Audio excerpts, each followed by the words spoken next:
तो कुछ ऐसा है नज़ारा यहाँ ऊपर आने के बाद में। तो मैं पहली बार ऐसे ट्रक में बैठ रहा हूँ जहाँ भी 4 पुलिस वाले खड़े हैं वहाँ 150, 100, 200, 150 पैसे देने ही देने हैं। और इस बीच में सोने का कितना टाइम मिलता है आपको? सोने का टाइम और खाने का टाइम नहीं है। तो नमस्कार दोस्तों, स्वागत है आपका फिर से भारत दर्शन में। और आज है 154वां दिन, 154th डे।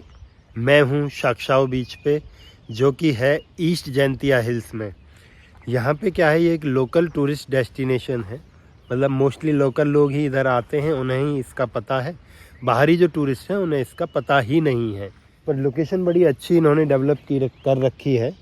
इधर क्या है, जैसे जगह जगह इस तरीके के सेल्फी पॉइंट्स बना रखे हैं, ऊपर व्यू पॉइंट बना रखे हैं। वहाँ पे एक व्यू पॉइंट है, ऊपर की तरफ दिखाता हूँ आपको। ये जैसे ब्रिज क्रॉस करिए तो यहाँ एक व्यू पॉइंट है, ये रहा। ये सेल्फी पॉइंट एक है ऐसे ही।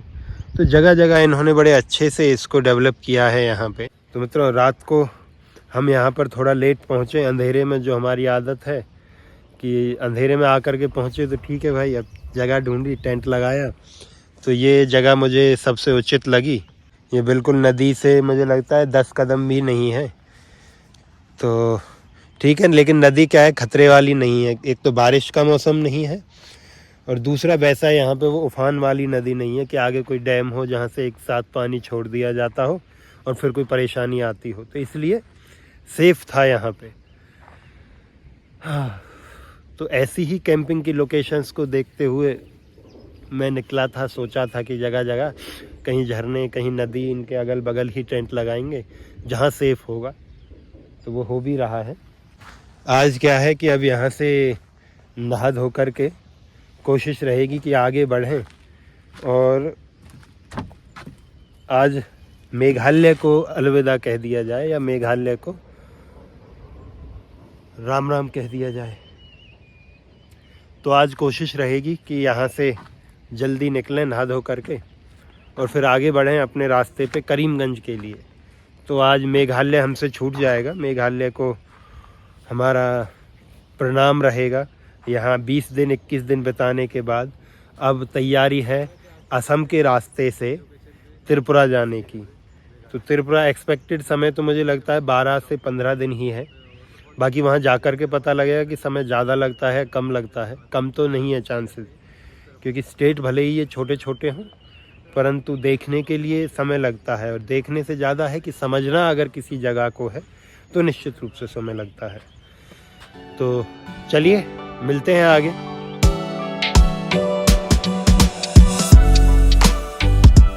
तो ये क्या है दोस्तों, अभी अपना नहाना धोना कंप्लीट करके आ गए हैं थोड़ा फ़ोटो वोटो खींचने और जगहों को देखने और आपको दिखाने।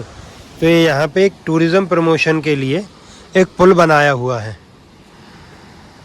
ताकि लोग आकर के ये जो झरना है नीचे ये सारा देख सकें। तो चलिए दिखाते हैं आपको आगे का नज़ारा। तो कुछ ऐसा है नज़ारा यहाँ ऊपर आने के बाद में। हालांकि यहाँ इतनी जगह इन्होंने सेल्फी लोकेशंस बना रखी हैं, छोटे छोटे, कहीं पे स्टार लगा है, कहीं पे कुछ लगा है। मतलब इसे प्रॉपर टूरिज़्म स्पॉट डेवलप किया गया है। तो भाई अभी है यहाँ से निकलने का समय, 9:30 बज चुके हैं। और अभी तक तो हम ही थे इधर, नहा लिए, धो लिए, घूम लिए, फ़ोटो खींच लिए, सब काम हो लिया। अभी ना तो कोई यहाँ टिकट लेने वाला आया है, ना कुछ खाना देने वाला, सब खाली है। तो चलिए, हमारा तो समय हो गया। आज फिर कहीं दूसरी लोकेशन के लिए तैयारी करते हैं। अब इतना ही चलता है अपना। चलो मिलेंगे फिर इस बस्ते के साथ में आगे। आपको हमने मज़े वाला पार्ट तो दिखा दिया, उसके साथ में ये भी तो बताना ज़रूरी है कि ऐसी मज़ेदार जगहों पे हम जाते कैसे हैं। ये देखिए ये बिल्कुल खड़ी चढ़ाई है। हाँ, और आगे इससे भी ज़्यादा खड़ी है। अभी थोड़ा सा है तो 1-1.25 किलोमीटर, पर भारी पड़ती है थोड़ी सी, इतनी सी, ज़्यादा नहीं। धीरे धीरे आदत बन रही है। हाँ, फिर और ज़्यादा बड़े बड़े ट्रैक भी करेंगे। बाकी दिखा रहे हैं आपको अपनी ये छोटी छोटी सी मेहनत जो हम करते हैं। तो इस मेहनत को देखकर आज अपने प्यार के स्वरूप में एक लाइक दे के जाना। चलिए मिलते हैं आगे। तो भाई वहाँ से हम निकले थे, एक हमें लिफ्ट मिली थी थार में। तो उसके बाद में फिर खाने के लिए रुक गए एक रेस्टोरेंट में यहाँ पे। तो फिर मिले हमें पाजी के साथ लिफ्ट मिली है सिलचर के लिए। तो हमें जाना है करीमगंज जो कि असम में है, वहीं से निकलेंगे त्रिपुरा के लिए। तो ठीक है चलते हैं, अभी सिलचर चलते हैं, सिलचर नहीं बदरपुर होगा शायद, वहाँ से करीमगंज के लिए हम निकल जाएंगे। तो मैं पहली बार ऐसे ट्रक में बैठ रहा हूँ, भाई को तो आदत है। चलिए आज मज़ा लेते हैं सबसे बड़ी राइड का।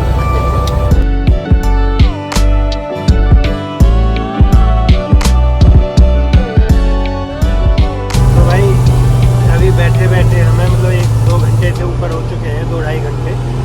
तो क्या है कि पाजी ट्रक में ले जा रहे हैं तरबूज। तो बोले भाई आप झक्के खाओ। कि बहुत है, तुम खाओ आराम से मज़े से। तो अभी हमने ये इतना सा बचा है, पूरा बड़ा तरबूज था 3-1 किलो का।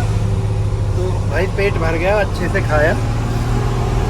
तो ये देखो ट्रक में लिफ्ट लेके चलने का फ़ायदा कि लिफ्ट मिलती है, बात करने के लिए अपने जैसे लोग मिल जाते हैं अपने एरिया के जो भी है, और खाना भी मिलता है। ये इससे अच्छा और क्या होगा। मैंने हाँ पाजी के बारे में नहीं बताया था, भाई साहब पठानकोट से हैं, अवनीश है भाई साहब का नाम। तो वो लोकल जैसे बता रहे थे कि इसी रूट पे चलते हैं, मतलब अपने वहाँ से लेकर के ट्रक आ जाएंगे, फिर यहाँ कई महीने तक लोकल में घूमेंगे, बंगाल से नॉर्थ ईस्ट ऐसे, फिर वापस अपना चले जाएंगे। बाकी मैंने एक चीज़ और देखी है कि ट्रक वालों को कितनी परेशानियों का सामना करना पड़ता है। एक पॉइंट ऑफ व्यू निकल के आता है ना लाइफ का। जैसे कि अभी मैं खुद देख रहा था, हर नाके पर जहाँ भी 4 पुलिस वाले खड़े हैं वहाँ 150, 100, 200, 150 पैसे देने ही देने हैं। वो ये नहीं पूछना किस लिए कैसे, बस वो आएगा, हाथ से पैसे दीजिए और वो चला जाएगा। तो मतलब पॉइंट क्या है, ये है करप्शन के कुछ लेयर्स जो आम जनता को पता ही नहीं है, क्योंकि आम जनता का पाला नहीं पड़ता ना।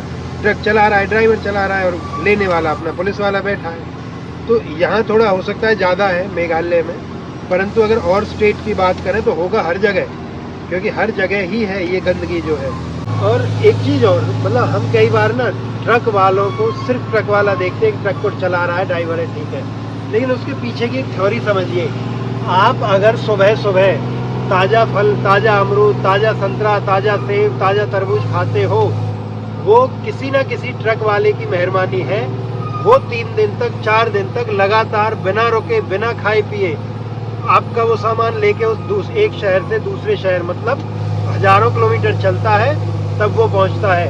अब आप बोलोगे कि भाई उनको तो पैसा मिलता है, ठीक है ड्राइवर है तो काम कर रहा है तो पैसा लेता है, पर वो कैसे संभव होता है उसका एक बैकएंड भी आपको बता देता हूँ कि अगर ये कच्चा माल जैसे कि फल अगर कोई लेके आते हैं तो वो ऐसा आसान नहीं है कि भाई कुछ भी फल रखो और जाके चल दो। उसका एक टाइम पीरियड होता है कि 2 दिन में, 24 घंटे में, 48 घंटे में, 70 घंटे में पहुंचाना है, नहीं तो वो रखा खराब हो जाएगा। अब उसके लिए मुझसे ज़्यादा पाजी आपको बताएंगे कि पाजी एक बार ये बताओ, अगर कच्चा माल लेके आते हैं तो कितने दिन में पहुंच जाता होगा? जैसे अभी तरबूज है, कितने दिन पहले उठा? 5 दिन की मंडी है। हाँ, तो 5 दिन में गाड़ी पहुंचना चाहिए। तो अगर लेट हो जाएगा तो हाँ। भाड़ा काट देगा, इनाम नहीं मिलेगा। और इस बीच में सोने का कितना टाइम मिलता है सोने आपको? का टाइम नहीं है। सोने का टाइम और खाने का टाइम नहीं है। अच्छा, खाओगे तो नींद आएगी, फिर सोना भी नहीं। हाँ वही ना, जहाँ पर खाली करना है हाँ, उधर ही खाना खाना है, उधर ही सोना है। तो बीच कैसे चाय वाय पी के चलता है? जैसे अगर चाय भी पीना तो यार ब्रेक मारने से आधा घंटा टूट जाता है। हाँ। आधा घंटे का मतलब 50 किलोमीटर हाँ, ऐसा है। तो वो भी नहीं फिर? हाँ वो भी नहीं। तो मतलब ऐसे बीच में फिर मतलब कुछ ना कुछ तो रहता होगा ना खाने पीने का? जैसे गाड़ी में जैसे जहाँ पर लोड करना है पहले सामान रख लेना, जैसे बिस्कुट वगैरह, नमकीन वगैरह। अच्छा अच्छा। कोल्ड ड्रिंक जैसे देखा कोई दुकान आया, हाँ। हमारा हाँ भाई कोल्ड ड्रिंक रास्ते में पैसा दे के हाँ, चलते चलते ले लिया। ऐसा है। चलिए बाजी, क्या नहीं होता है। तो मतलब मुझे भी ये पॉइंट्स नहीं बताते। अगर मैं अपनी बात करूं, आज से कल तक अगर मुझसे कोई कहता कि भाई तुम्हें एहसानमंद होना चाहिए एक ट्रक ड्राइवर का कि तुम फल खाते हो। एक ऊपर से तो था कि हाँ भाई ये पहुंचाते हैं, पर बैक एंड स्टोरी क्या होती है, ये कैसे लेके आते हैं कि वो 3 दिन, वो 4 दिन, वो 5 दिन खाना नहीं खाते।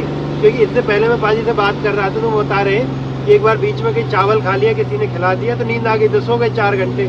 बोला उसमें टाइम मिस हो गया, फिर सुनना पड़ा। तो इसका मतलब ये है कि 3 दिन 4 दिन तक बिना सोए बिना खाए चलते हैं।